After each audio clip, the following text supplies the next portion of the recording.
Work, work, work. Let's go, let's go, let's go.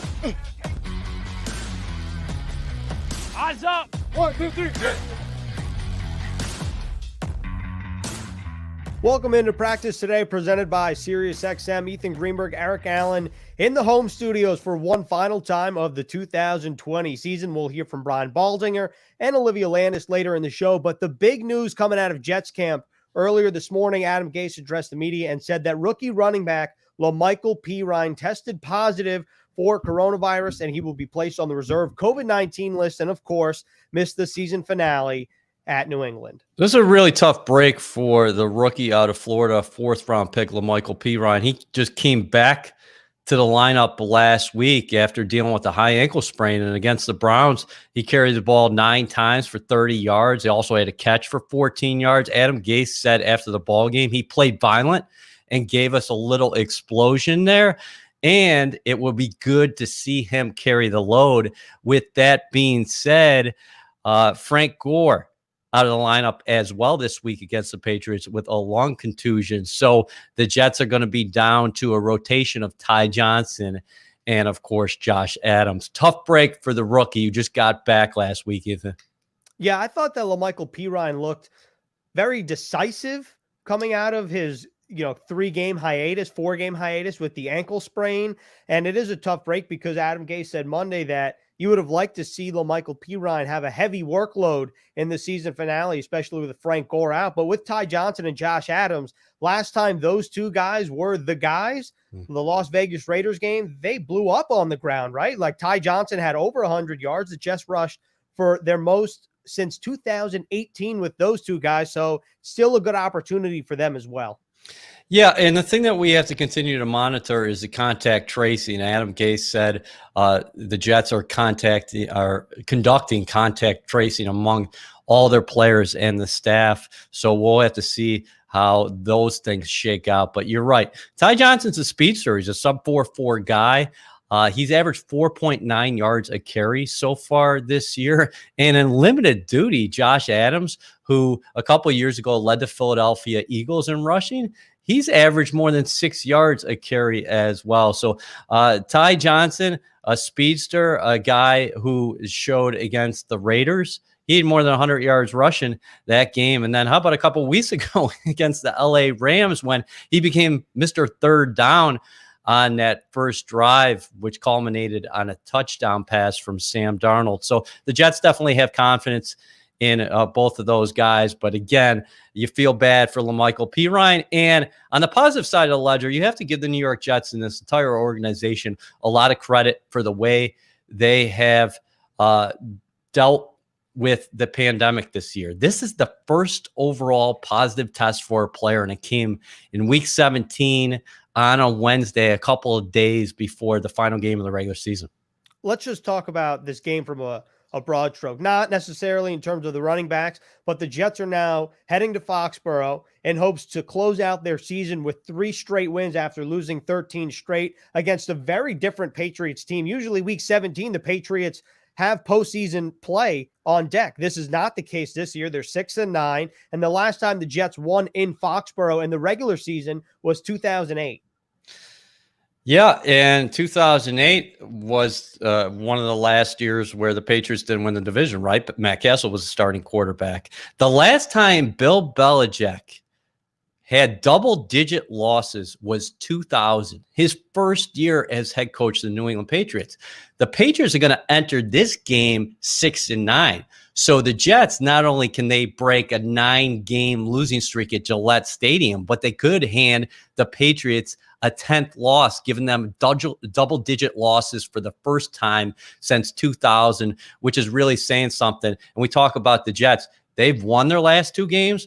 Well, the Patriots have lost their last 3 games and have not looked good in any of those ball games, being outscored on average by 28-8. Their offense has struggled mightily throwing a football. Yeah, Cam Newton and Jarrett Stidham both played last Monday against the Bills. They combined for 78 passing yards. And for more of a look at this offense, let's hear from Brian Baldinger for another Baldy's Breakdown presented by Sharp. Hey, thanks, Ethan. I want to take a look at the Patriots offense, whether it's Cam Newton at quarterback or Jarrett Stidham. I mean, they are a run-first offense. They love the I formation. The Jets don't see a lot of offenses like the New England Patriots. They love I formations, their favorite formation. They love to run the ball. That's what they want to do. And here, they run basically toss crack. Jacoby Myers, number 16, is going to crack back on the defensive end. He gets a block. It gets the rookie tackle out there, Herron, along with Tooney and Johnson, and Sony Michel gets a split for 29 yards. He's their leading rusher. That's one of their favorite plays. You got to get ready for I formation. And then from I formation, they need gimmicks in order to get big plays. They simply don't have the skills to be able to do it. So the throwback here to Cam Newton gets Damiere Byrd wide open, and this is kind of how the Patriots offense has gone here in the second half of the season. Not very good. Now, Cam Newton is still their best threat to score. If he starts and if he plays, he can still break out of tackles and take off with the ball, scoring his 12th rushing touchdown of the season. Now, the rest of the offense has only scored 16 touchdowns. Cam Newton is their biggest threat. And if Jarrett Stidham starts or replaces Cam Newton, you have to get ready. Again, I formation. He's capable of changing the play at the line of scrimmage, and he gets the ball to their best receiver, Jacoby Myers, right here in the middle of the field. I mean, he's pretty good, although even though he's their leading receiver, he still has yet to score a touchdown. Not very much to defend with this New England Patriot offense right now. Great stuff from Baldy, as always. Got to thank Baldy for doing this all throughout the season for us on Practice Today, presented by SiriusXM. And he made a great point. This is a run-first offense, whether it's Cam Newton or Jarrett Stidham under center. We'll see what happens this Sunday in Foxborough. And one player on this Jets defensive line that plays a huge part against the run all season, especially last week against the Browns, had a great game, and hoping for the same this Sunday. That's defensive tackle Lorenzo Fatukasi. And for more on him, let's bring in Olivia Landis. Ethan, you mentioned the run defense, and veteran defensive lineman Lorenzo Fatukasi has been a pillar in stopping the run this season for the Jets defensive unit. Through 15 games this year, the Jets rank number 10 in the league in rushing yards allowed per game and number 5 in the league in rushing yards allowed per play. Fatukasi has helped elevate the unit's efforts against the run all season long, but he says it's the other players inside that locker room that have helped him elevate his game all year. Speaking candidly, following the team's second win of the 2020 season that came last week versus the Browns, like you mentioned, Fatukasi was open about the adversity that this team has struggled with this year. Guys, he mentioned the difficulty of winning in this league and spoke on the fact that despite the team was 0-13 just a few games ago before winning the past 2 games, each player inside that locker room continued to come to work and show up and put in the effort to stick together. He said, quote, "I feel like we all feed off each other and I don't feel like one and alone," end quote. This year, Fatukasi has recorded 21 tackles, 2 sacks, and 1 forced fumble. And last week, like you mentioned, Ethan, against the Browns, he had a fantastic game, especially against the run. He recovered a fumble that set the team up in great position, putting that offense on the Browns' 30-yard line. He says that the team has some more things to clean up for the remaining game of the season, but he hopes to get another W in that column, and he hopes to have another solid performance himself. Awesome, Liv. Thank you very much. We'll hear from you later in the show when we close out the 2020 Practice Today season with the roundtable. Got to stay tuned for that. Liv, thanks a lot. We'll talk to you later.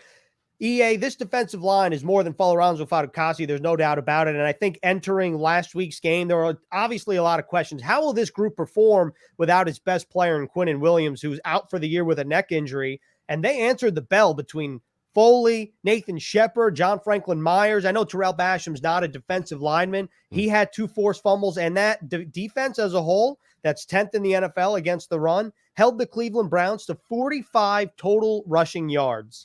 Yeah, an amazing effort. Last week against the Browns overall, 4 sacks, 7 quarterback hits of Baker Mayfield, 11 pass defenses, 3 forced fumbles, 2 fumble recoveries. And like you mentioned, the most impressive thing they did against the Browns, Ethan, was they took them out of their comfort zone. That is a running football team. They entered the ball game, Cleveland, number 3 in the National Football League, rushing the ball. But the Jets made them pass time and time again, even though they were dealing with COVID issues at the wide receiver position, down their top target, Jarvis Landry, Rashard Higgins, Donovan Peoples-Jones, they kept on trying to put the ball up in the air. And you got to give the Jets offense credit here because the Jets got up. But Baker Mayfield, 53 pass attempts in all.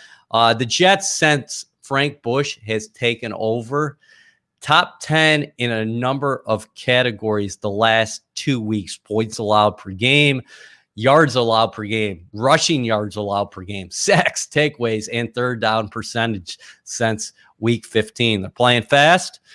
They're playing great team ball. That's something I talked with Adam Gase about earlier this week, is that even with a lot of changing parts on the defensive side, I think you're getting contributions from a lot of people. And Ethan, you started this question off talking about the defensive line, and Olivia just had a great piece on Lorenzo Fatukasi. John Franklin Myers, I thought that was his best game as a Jet. Sack last week, a fumble recovery. Henry Anderson, we should give him credit too. On that fourth down play late in the game, he made sure there was nowhere for Baker Mayfield to go in the middle. Nathan Shepard had a sack last week as well, and he continues to be stout against the run. So this unit has stepped up of late. And the defensive line, I'm really excited about the future on the interior, what the Jets have once they have Quinton Williams back in 2021. Let's take a look at the injury report presented by Atlantic Health. Only a couple guys who will not practice: Josh Andrews, Dravelin Guidry. We knew about Frank Gore already. This is a small group. It's a light injury report, which is good news heading into week 17. And like you said, the organization is undergoing contact tracing. So there might be guys who we don't know about that will not play Sunday once the tracing is complete. But we should talk about this Jets offensive line, because Josh Andrews will not practice. So you're thinking, well, who would play at right guard? Well, Greg Van Roten was designated to return to practice today. He hurt his foot against the Raiders a couple weeks ago. And then the Jets also designated Alex Lewis back to return to practice from the non-football injury list. So I'm actually really interested to see what happens at left guard, because Elflein's played very well the past couple weeks, and it seems like he's developing a good chemistry with Mekhi Becton. I'd agree with that assessment. I don't think you're going to change anything up on that left side. You're going to have Elflein next to Mekhi Becton. I wouldn't imagine that changes at all, Green. So we'll look at the right guard position. Who's going to take that spot of Josh Andrews? And in fact, will it be Greg Van Roten, who played the first 13 games? And I think I've been following your snap counts throughout the season. I think he had the most snaps offensively through 13 games. So, or 12 games, I should say. And then he missed the last 3, but that's encouraging news that he has an opportunity to get back in the lineup this week. So you're wondering if he'll take over those right guard duties for this last game. And one thing that I think we should clarify is, just because those players are designated to return to practice does not mean that they will then be activated to the active roster. Remember, a couple of weeks ago, Michael Pirine was designated to return to practice. The Jets opted to keep him on injured reserve for that first week of practice and then activated him after that. Yeah, and with that being said, I would just add there too is that Connor McDermott saw some time at guard last week. Yes, he did. And Adam Gase did mention the rookie Cameron Clark. So we'll see what happens. The Jets are conducting a walkthrough today as opposed to practice. Gase said that it was a real physical game on Sunday, wanted to give him a little bit of a break, which is why we're not showing you practice, because we can't show walkthrough, because that would be giving away state secrets. So let's talk about this Jets receiving core. Jamison Crowder simply went off last week against the Browns. And when you think about when the Patriots and the Jets first played in week 9 under the Monday Night Football lights, well, Brashad Perriman, Jamison Crowder, and Denzel Mims combined for a fantastic performance. They had 3 touchdowns combined, 189 yards, and 11 receptions. Perriman's best game of the season. There's no doubt about that. They were singling up those guys on the outside, and he had 5 catches for 101 yards with 2 touchdowns. Denzel Mims, 4 catches for 62 yards. And Jamison Crowder just had the 2 catches, but one of them was one of the highlights, I think, of the season, a 30-yard scoring reception from Joe Flacco. Joe Flacco played very well in that first ball game. Remember, the Jets had a 27-17 lead in the second half, so they got to have that feeling that they let one slip away and they owe the Patriots something. But you know what the Patriots are going to do, they're going to mix up coverages, but it's a blitz-heavy team. So I think there will be opportunities for the Jets speedsters to make some plays this week.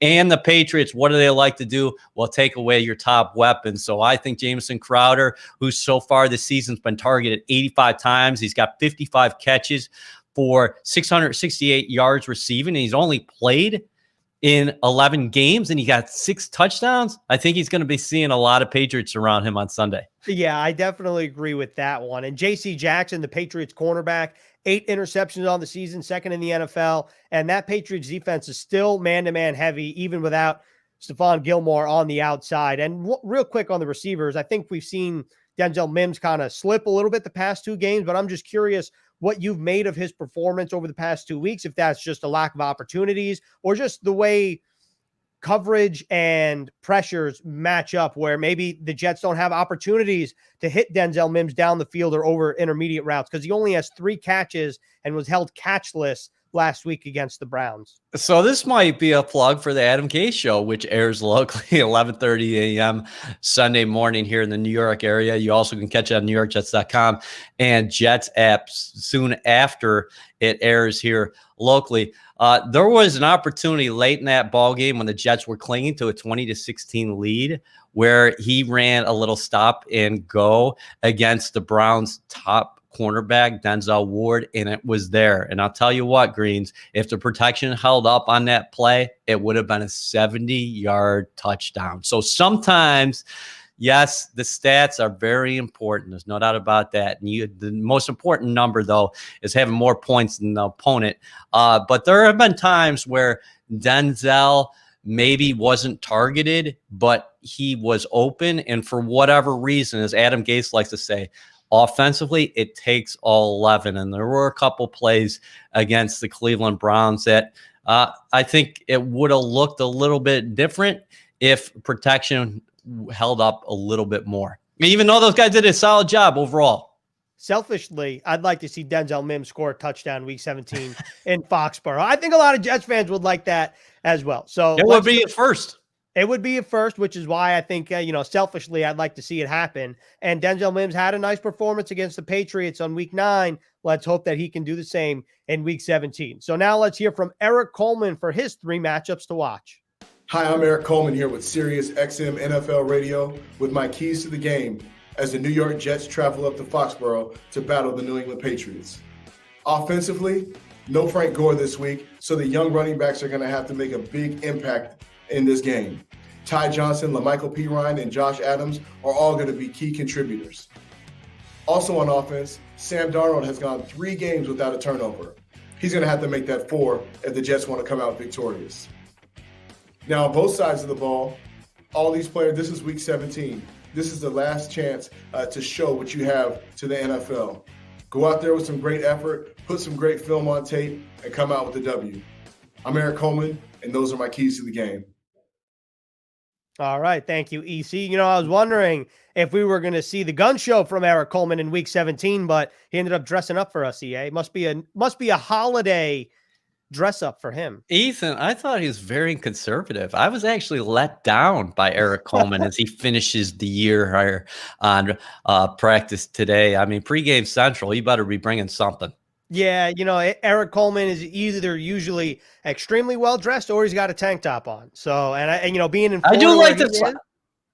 I don't have many of those, but I do like the sweatshirts with the cutoff sleeves. I do like those.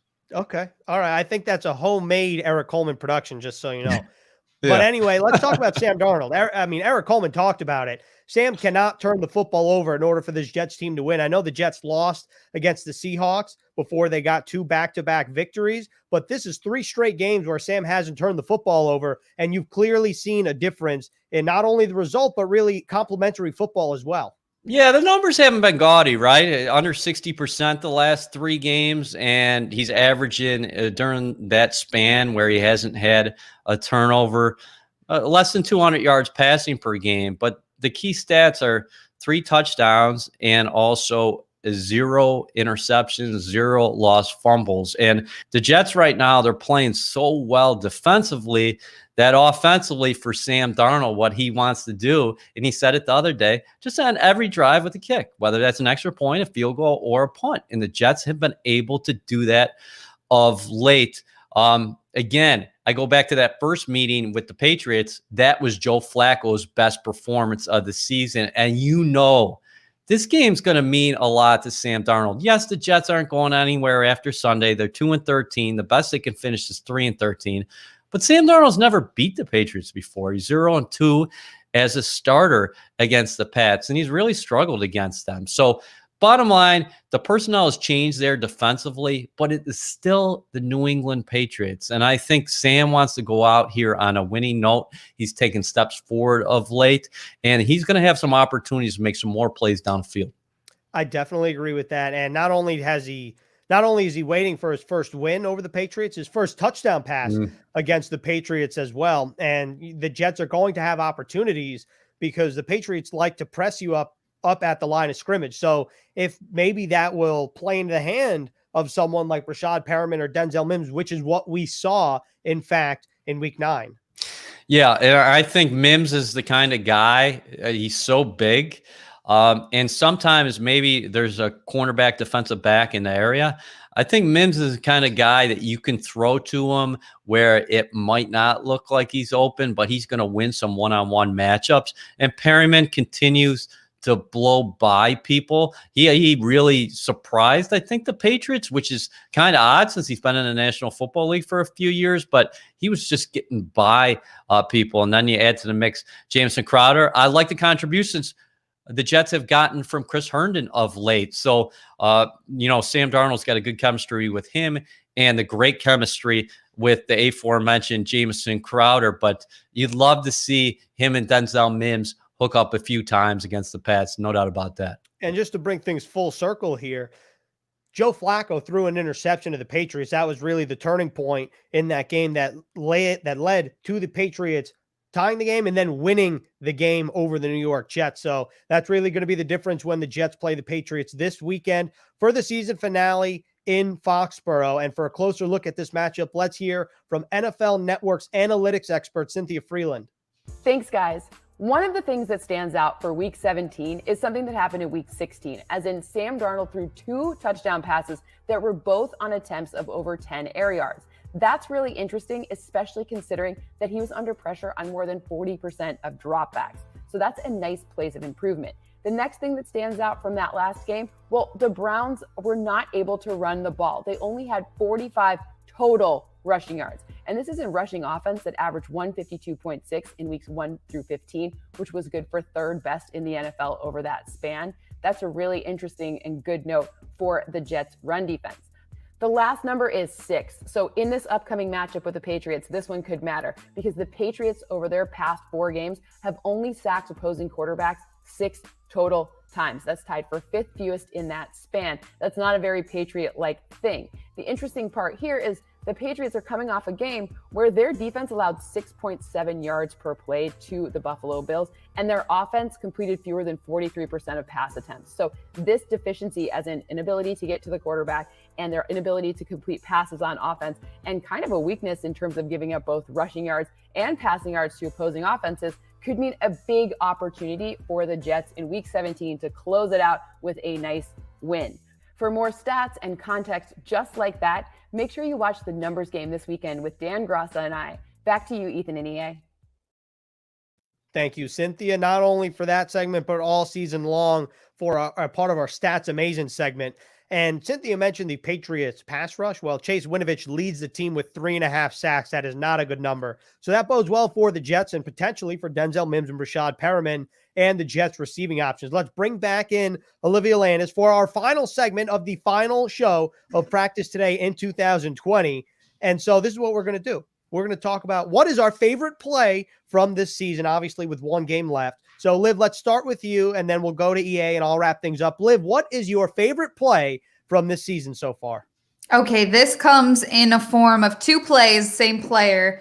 Safety Marcus May, who had a couple of interceptions this season, the one that we're taking a look at right now, Fitzpatrick throwing it downfield, and then we see May make the incredible interception. He's got the ball on the back. He brings it all the way around.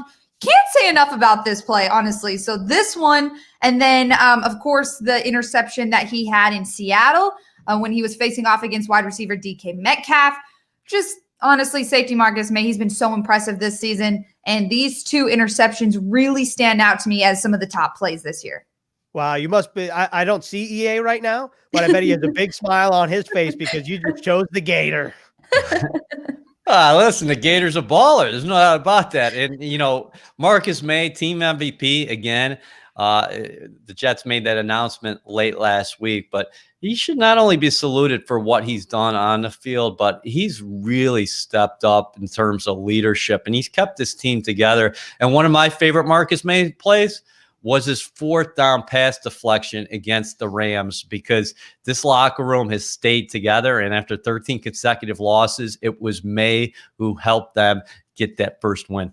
The May play against the Rams, the 4th and 1 play, or the 4th down play, reminded me of last week, or last year, should I say, week 16, when he broke up that pass late in the game against the Steelers, sealed that win as well. Yep. So with that being said, EA, Olivia has the Marcus May interceptions. What was your favorite play this season? So I'm taking Liv's lead. Good minds think alike here. So I'm taking a tie, and I'll go to the offensive side of the ball, talk about Jameson Crowder. This touchdown from Flacco to Jameson Crowder, I'm going to give you a next-gen stat here. 6.2% completion probability. Look at the separation he had from the defensive back and his feet before the sideline. Then I'm going to come back to last week.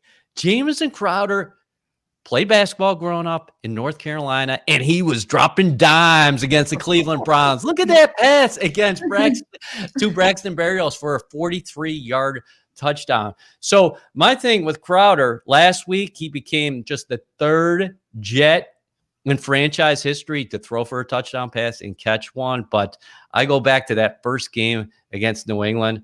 One of the finer passes you'll ever see from Joe Flacco to the slot receiver in the end zone, and a hell of a catch, toe drag swag, I should say. And then just creative play last week. I loved it against the Browns. It really got the sideline going. But Jameson, he's so understated too. After the game, he said, I'm an athlete. I figured I could do it. No problem. Yeah, I think the throw in particular from Jameson to Braxton Berrios is very underrated. It was right on the bucket, or right in the bucket on the sideline. Braxton did a nice job, little toe tap, little tight line, or walking the tight line up the sideline into the end zone. And I mean, you mentioned toe drag swag. That's Good Morning Football. Well, how about a little angry run? I'm not going to go with an angry run, but for me, the best play is week 4. Let's keep it in the stealth black. Sam Darnold says, no, you're not sacking me. And then he does the false acceleration, and he just goes and takes this thing to the crib. I mean, this was a great play. And LeBron James tweeted about it. So that was pretty cool too. Of course, this is kind of a double-edged sword because Sam Darnold later on in this game went out, but this play was sick. Mm-hmm. I have to agree with this one too. This one and the Jameson Crowder throw. These 2 plays were definitely among the top this season. Yeah, there were some brilliant plays for the Jets this year, even though it was overall a very disappointed season. But been very impressed by the way this team is stuck together, and they have an opportunity to just be the 2nd team in NFL history this weekend to lose their first 13 games and then finish with a 3-game winning streak at the end. And remember, draft fans, the Jets are locked in at number 2 overall. All right, I just have to bring up the LeBron tweet one more time because we have it. Just as a little reminder, hell of a run by Darnold. The juke move once he got out of the pocket was a running back elite move.